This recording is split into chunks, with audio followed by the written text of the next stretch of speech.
Hello student, पिछले lecture में हमने देखा श्रीलंका और बेल्जियम कंट्री के बारे में। दोनों को ही कॉन्ट्रास्ट करके कंपैरिजन करके हमने पढ़ा और वहाँ के सिचुएशन को देखा। बुक में एक क्वेश्चन किया हुआ है, what do you learn from these two stories. हम कोई भी स्टोरीज पढ़ते हैं तो उससे कुछ ना कुछ सीख मिलता है। तो आप लोगों ने इस स्टोरी से क्या सीखा, सोचिए। आप लोगों के थॉट्स क्या क्या हैं, आपने क्या सीखा इन दोनों कंट्री से। एक कंट्री श्रीलंका जो आपस में ही झगड़े कर करके क्या किया, पूरा इकोनॉमिक लॉस, सोशल लॉस, पूरी तरीके से अपने कंट्री का इकोनॉमिक वैल्यू गिरा दिया। एक दूसरी कंट्री है बेल्जियम।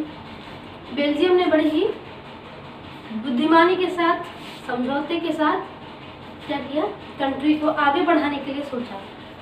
तो in Belgium the leader respecting the feeling and interest of all communities and regions. Belgium में क्या था, बेल्जियम का जो लीडर था वो सभी कम्युनिटी के पीपल का जो फीलिंग्स था उसको रेस्पेक्ट देता था, उसको समझने की कोशिश करता था। By sharing power resulted mutually acceptable arrangement. और उसने पावर शेयरिंग का इस्तेमाल करके म्यूचुअली यानी सभी कम्युनिटी पे ट्रस्ट किया, विश्वास किया, सबके भावों को क्या किया, एक्सेप्ट किया, सबके थॉट्स को, ओपिनियंस को एक्सेप्ट किया और सबको साथ लेने का फैसला किया। ये था बेल्जियम का।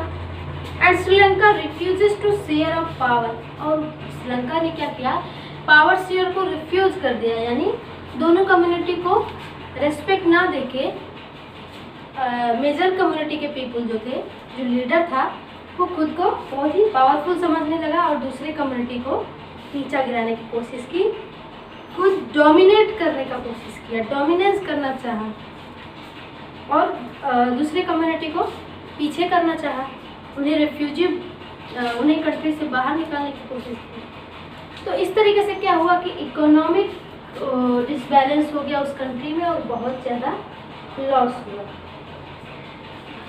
तो अगला टॉपिक है why power sharing is desirable. तो पावर शेयरिंग डिजायरेबल क्यों है, इतना इम्पॉर्टेंट क्यों है। तो कई सारे पॉइंट्स मैंने यहाँ पर दिए हुए हैं, छोटे छोटे पॉइंट्स हैं, आप इन्हें नोट कर लीजिए, आपको आसानी से समझ में आ जाएगा। पहला पॉइंट ये है, it reduce the possibility of conflict between social groups. ये क्या करता है, रिड्यूस करता है पॉसिबिलिटी को कि दो सोशल ग्रुप है, जो दो कम्युनिटी के पीपल, उनके बीच में कहीं कोई कॉन्फ्लिक्ट ना होने पाए, झगड़ा ना, विवाद ना होने पाए।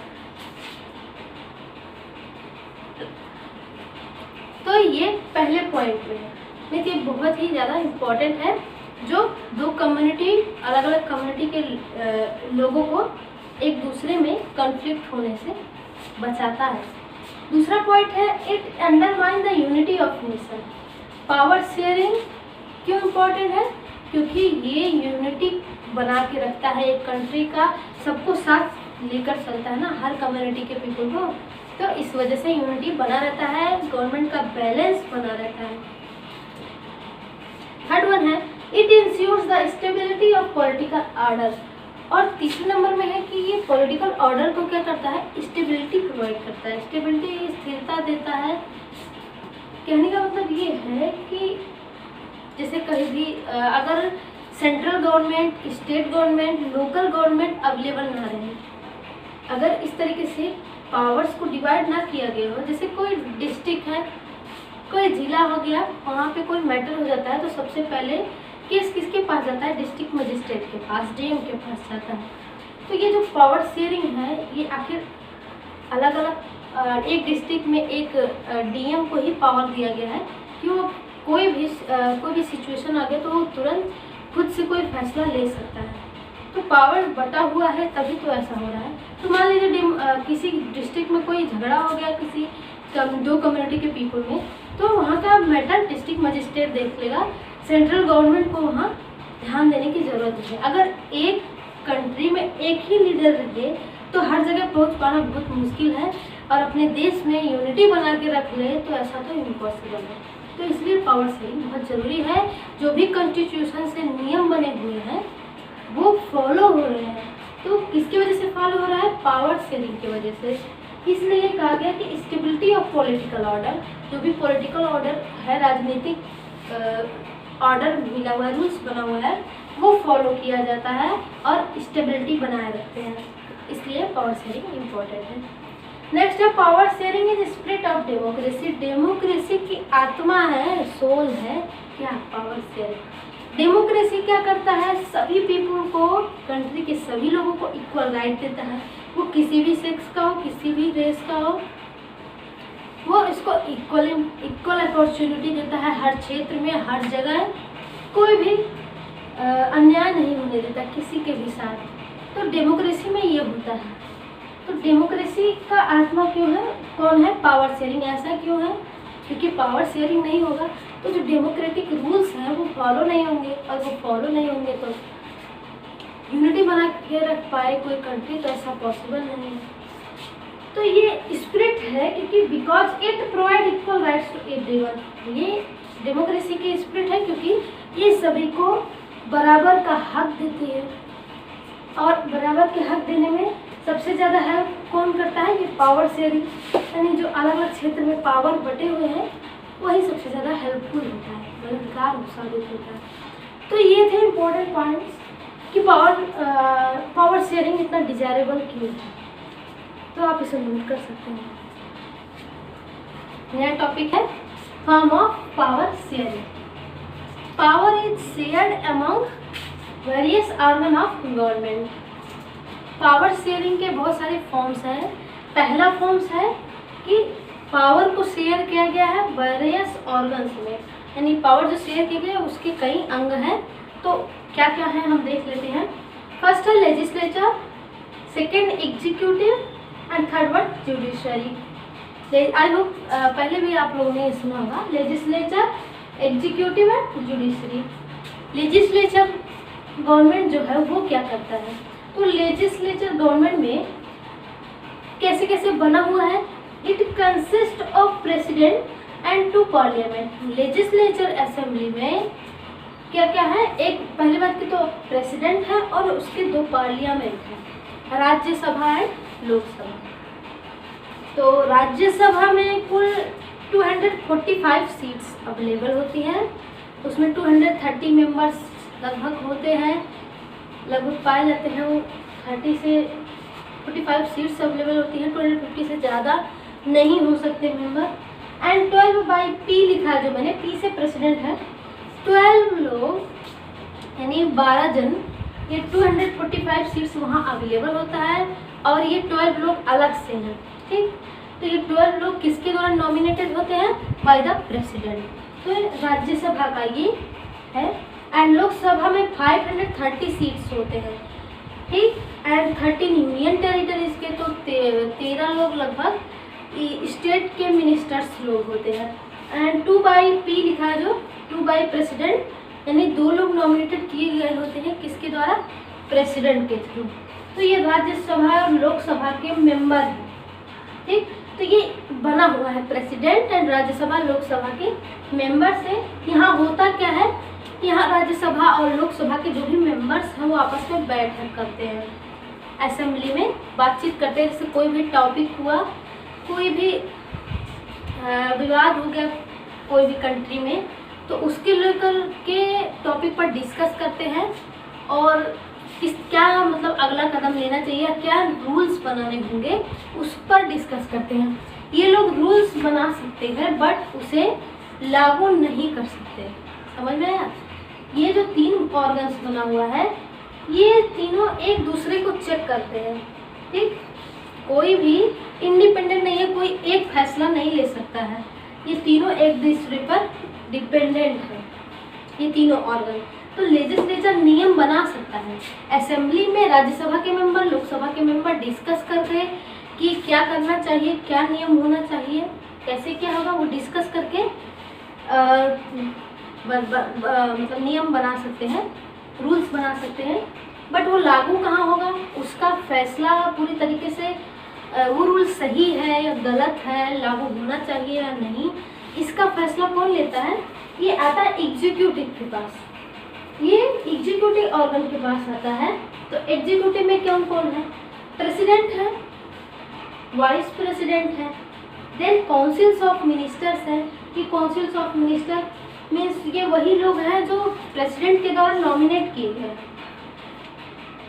प्रेसिडेंट के थ्रू नॉमिनेट किए गए हैं, और जो अलग से स्टेट के जो हेड मिनिस्टर्स हैं वो लोग, तो ये काउंसिल्स ऑफ मिनिस्टर हो गए, तो वो लोग रहेंगे। एंड प्राइम मिनिस्टर यहाँ पर होते हैं, यहाँ पे प्राइम मिनिस्टर का कोई रोल नहीं है लेजिस्लेचर में, आप देख सकते हैं, बट यहाँ प्राइम मिनिस्टर के जो भी रूल्स बने हुए हैं प्राइम मिनिस्टर के पास आता है।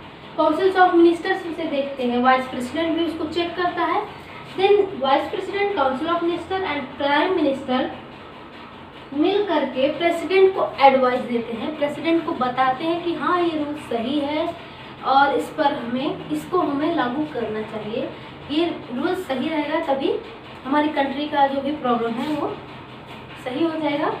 तो ये तीनों लोग मिल करके एडवाइस देते हैं प्रेसिडेंट को, तब जाके कोई भी रूल लागू होता है, कोई भी नियम फॉलो होना शुरू हो जाता है, कॉन्स्टिट्यूशन में आ जाता है, संवैधानिक हो जाता है यानी। देन क्या होता है, जुडिशरी फॉर्म आ गया, कोई भी चीज़ लागू हो जाती है तो उसको फॉलो करना भी सबसे ज़्यादा ज़रूरी होता है। जैसे अभी मान लीजिए कि नियम ये बन चुका है कि कोई भी चाइल्ड लेबर का काम नहीं कर सकता, यानी 14 से नीचे के जो बिलो एज में है वो काम नहीं कर सकते। अब काम नहीं कर सकते, ये नियम तो बन चुका है, कॉन्स्टिट्यूशनली ये नॉट अलाउड है, बट फॉलो नहीं हो रहा है। अब मान लीजिए किसी ने केस डाल दिया जज के पास, देखो 3 तरीके के कोर्ट पाए जाते हैं, लोकल कोर्ट होते हैं जो हमारे यहाँ आसपास के, एक स्टेट कोर्ट होता है, और जो सबसे बड़ा कोर्ट होता है वो क्या है, हाई कोर्ट है, जहाँ पर जल्दी कोई केसेस नहीं आता है, जब बहुत ही ज़्यादा डिफिकल्ट हो जाता है, कोई भी ऑप्शन नहीं बचता है, तभी वो केसेस हाई कोर्ट तक जाते हैं।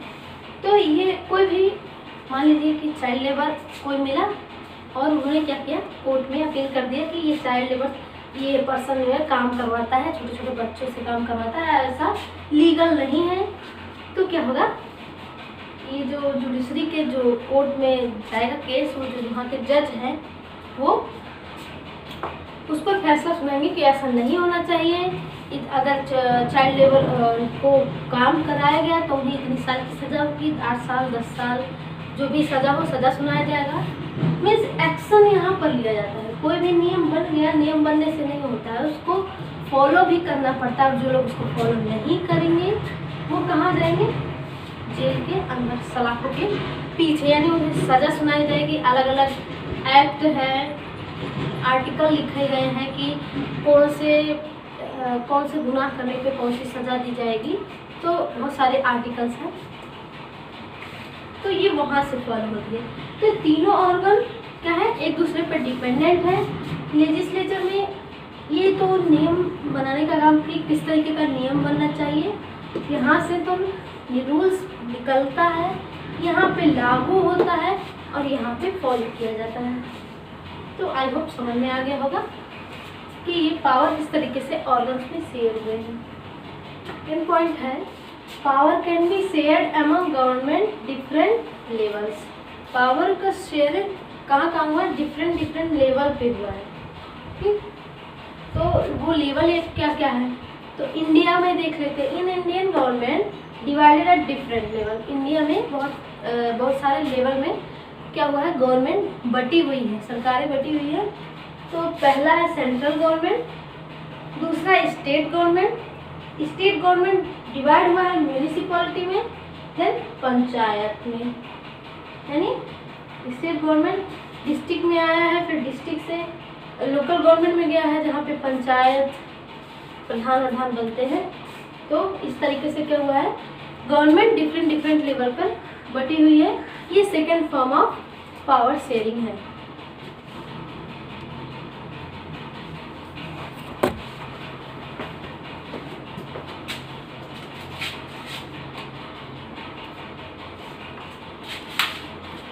पॉइंट है, पावर में also be shared among various social group, कि पावर को क्या किया गया है, जो सोशल ग्रुप्स हैं यानी समाज में जो कम्युनिटी के लोग हैं, दो अलग अलग कम्युनिटी के लोग हैं, उनके लीडर को भी क्या दिया गया है, पावर दिया गया है। ऐसा हर कंट्री में नहीं होता है, बट एग्जांपल में बेल्जियम देखा जाए तो बेल्जियम में 3 गवर्नमेंट था, सेंट्रल था, स्टेट था, एंड थर्ड वन क्या था, कम्युनिटी गवर्नमेंट था। तो कम्युनिटी गवर्नमेंट के अकॉर्डिंग जो भी लिंग्विस्टिक ग्रुप था, मतलब डच वाले फ्रेंच लैंग्वेज बोलने वाले 2 लोग थे, तो फ्रेंच कम्युनिटी का एक लीडर और डच बोलने वाले का एक लीडर, ठीक। तो दोनों अलग अलग ग्रुप के 2 लीडर बनाए गए थे। तो और 2 लीडर को क्या दिया गया, पावर दिया गया था। तो ये वही कि सोशल ग्रुप्स को भी क्या दिया गया है, पावर दिया गया है, as religious group, as linguistic group. या तो भाषा के आधार पर कोई ग्रुप हो या फिर रिलीजन के बेस पे हो, धर्म के बेस पर।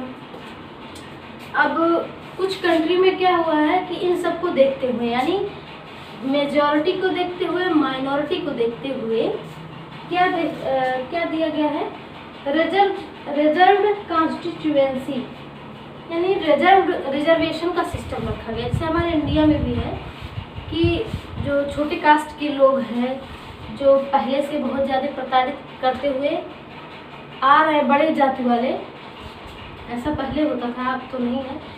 तो जब होता था ऐसा, तो जो छोटे कास्ट के लोग थे, जो ज़्यादा एजुकेटेड नहीं थे, उन्हें क्या दिया गया, रिजर्वेशन देने लगे।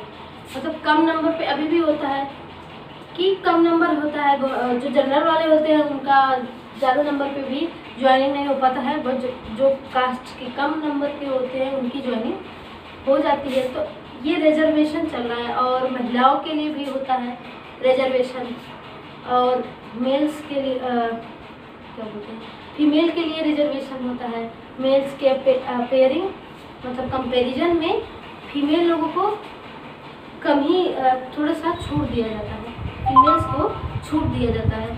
और ये रिजर्व वाला सिस्टम तो सबसे ज़्यादा हमारे इंडिया में है कि कम नंबर पे ज्वाइनिंग, मतलब लेवल के हिसाब से, जैसा जिस कास्ट में है। जनरल बड़े कास्ट के तो जनरल हो गया, और जो थोड़ा मिडिल कास्ट के हैं, मतलब जो बहुत छोटे कास्ट के नहीं है, उनको ओबीसी में रखा गया, अदर बैकवर्ड कास्ट में। एंड जो सबसे लोअर है उन्हें एससी में रखा गया है, छोटे कास्ट वाले। तो सबका एक अलग अलग लेवल बना दिया गया, उसी के अकॉर्डिंग नंबर निर्धारित कर दिया गया, उसी के हिसाब से जॉब भी मिलती है। तो ये था रिजर्व कॉन्स्टिट्यूएंसी, यानी जो माइनर पॉपुलेशन, माइनर ग्रुप्स के लोग हैं, ठीक, जो माइनर कम्युनिटी के लोग हैं, उन्हें क्या दिया गया, फेयर इन पावर शेयरिंग, यानी पावर शेयरिंग में फेयर दिया गया।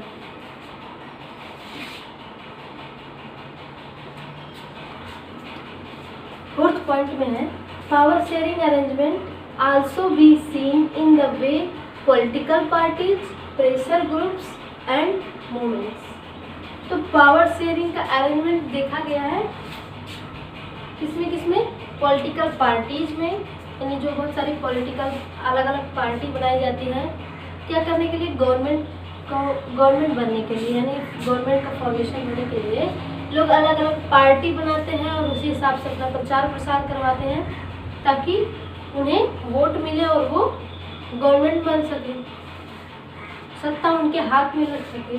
तो कई सब तरीके के पॉलिटिकल पार्टीज बनते हैं, जैसे हमारे इंडिया में कांग्रेस हो गया, बीजेपी हो गया, सपा हो गया। तो ये अलग अलग पॉलिटिकल पार्टीज हैं।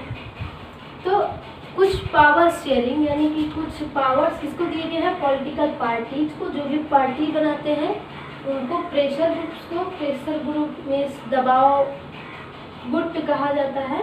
तो कुछ लोग होते हैं जो एक ग्रुप में मिलकर के किसी भी प्रोसेस को आगे बढ़ाने की कोशिश करते हैं, तो अपना एक ग्रुप बना लेते हैं। एंड मूवमेंट्स, आंदोलन चलाते हैं, जैसे कोई आंदोलन चलाएंगे उसका लीडर बन जाएंगे, तो उनके पास भी क्या हो जाता है, पावर हो जाता है।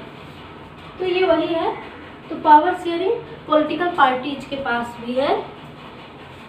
इन डेमोक्रेसी में देख लेते हैं, in democracy this takes the form of competition among different parties. डेमोक्रेसी में क्या होता है कि एक कंपटीशन लेवल पे होता है। जब भी गवर्नमेंट का फॉर्मेशन होता है तो कंपटीशन होता है, अलग अलग पार्टी के लोग अपना प्रचार प्रसार करते हैं, वोट मांगते हैं, पीपुल से, लोगों से वोट मांगते हैं ताकि उन्हें क्या बनाए, एक अच्छा अपने आप को अच्छा गवर्नमेंट साबित करते हैं ताकि उन्हें क्या बनाए, सरकार बनाए। तो कंपटीशन किस लेवल पे चलता है, डिफरेंट पार्टीज के लेवल पे। तो डिफरेंट अलग अलग पार्टियां बनाई जाती हैं। तो पार्टी दो तरीके के हो सकते हैं, single groups and coalition form of government. तो कोई एक अपनी पार्टी बना सकता है अलग से, लेकिन अगर कोई दो पार्टी के लोग हैं अगर, तो वो चाहे तो मिल करके भी अपना गवर्नमेंट बना सकते हैं। मतलब जो सिंगल ग्रुप के लोग होंगे, एक पार्टी होगा, जैसे मान लीजिए कांग्रेस पार्टी है, तो कांग्रेस पार्टी है तो वो सिंगल ग्रुप हो गया, तो वो एक पार्टी है। लेकिन आप समझ लीजिए कि कोलिशन फॉर्म ऑफ गवर्नमेंट क्या है। कोलिशन मतलब होता है कि दो पार्टी एक साथ मिलके काम करे। तो मान लीजिए बीजेपी और सपा एक साथ मिल गई, और दोनों पार्टी के लोग मेंबर जो है एक साथ काम करने लगे, तो वो क्या हो गया, कोलिशन गवर्नमेंट हो गया। ठीक, दो पार्टी एक साथ हो गई है।